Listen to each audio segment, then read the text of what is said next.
Questo evento è importante per il nostro territorio perché è la dimostrazione pratica della solidarietà di quelle che sono le nostre associazioni, come di tutte le associazioni d'Italia, verso il futuro, in particolar modo verso i giovani, ricordando quello che è stato nel passato. Diamo un messaggio anche ai nostri ragazzi, alle nostre scuole, insomma, con questo evento importante. E poi c'è l'aspetto solidale vero e proprio con la raccolta dei fondi e appunto con la donazione della lavagna multimediale alle scuole di Miane. C'è molta affluenza di visitatori in questi giorni? Sì, in questi giorni devo dire che c'è molta affluenza, il tempo ovviamente ci aiuta perché è fondamentale per questo tipo di iniziative e quindi molto bene, direi veramente una bella annata e speriamo continui, c'è ancora una settimana abbondante, quindi speriamo che vada avanti così. Può spiegarci come è nata l'idea di questa iniziativa? L'iniziativa è nata l'anno scorso con il centenario della Grande Guerra, ma però in anteprima il poeta contadino Diego Stefani ci aveva mostrato il torchio che suo nonno aveva usato per questa associazione Reduci di Guerra. Abbiamo detto, perché non lo restauriamo e facciamo anche noi qualcosa di solidale nei tempi nostri? Perché si parla tanto di solidarietà e a volte non viene percepita.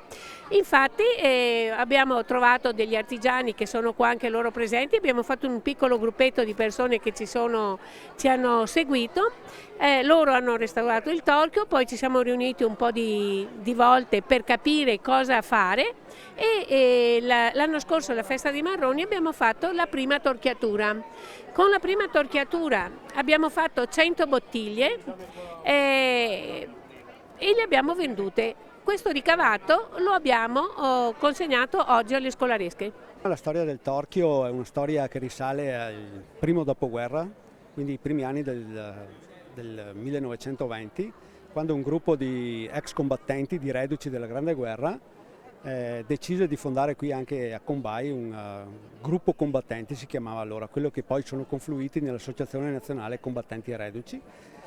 Con questo torchio giravano di famiglia in famiglia durante il periodo delle vendemmie e facevano come prestazione d'opera la torchiatura in cambio di qualche cosa. Siccome non c'erano soldi, non c'era liquidità a quel tempo perché c'era molta miseria, trattenevano un po' di mosto che poi vinificavano e rivendevano dopo la maturazione del vino alle osterie. Con i soldi che riuscivano ad ottenere da questo lavoro veniva dato in beneficenza, diciamo così, per sostenere le famiglie dei loro compagni che erano morti in guerra, in particolare agli orfani di guerra, ai figli che erano rimasti senza il papà, cioè i loro compagni, e anche per una parte l'hanno devoluta per costruire, edificare il monumento ai caduti che c'è qui in piazza.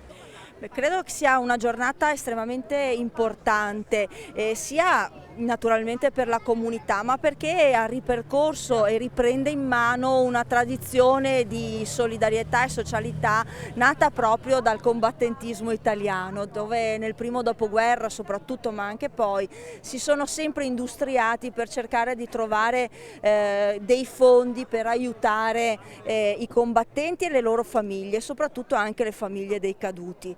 E poi è un'occasione anche per noi per ricordare l'importanza anche attuale dei valori che porta avanti questa associazione.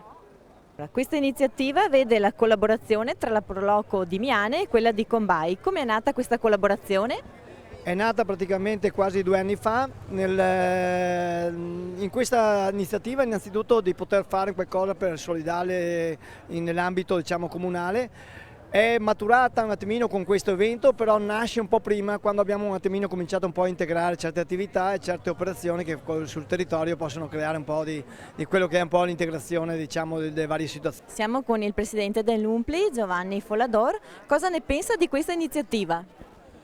È una bellissima iniziativa, che le Proloco si occupano non solo di manifestazione ma anche di solidarietà. Ormai è nel nostro DNA, soprattutto in questo territorio del quartiere del Piave, dove abbiamo molte altre iniziative di questo tipo, e questo fa enormemente piacere, quindi io apprezzo molto questa iniziativa della Proloco di Combay, della Proloco di Miane, che ricorda un esempio di solidarietà di un secolo fa, ed è di grande esempio anche per i giovani d'oggi, dove viviamo in una società di cui di solidarietà c'è tanto bisogno.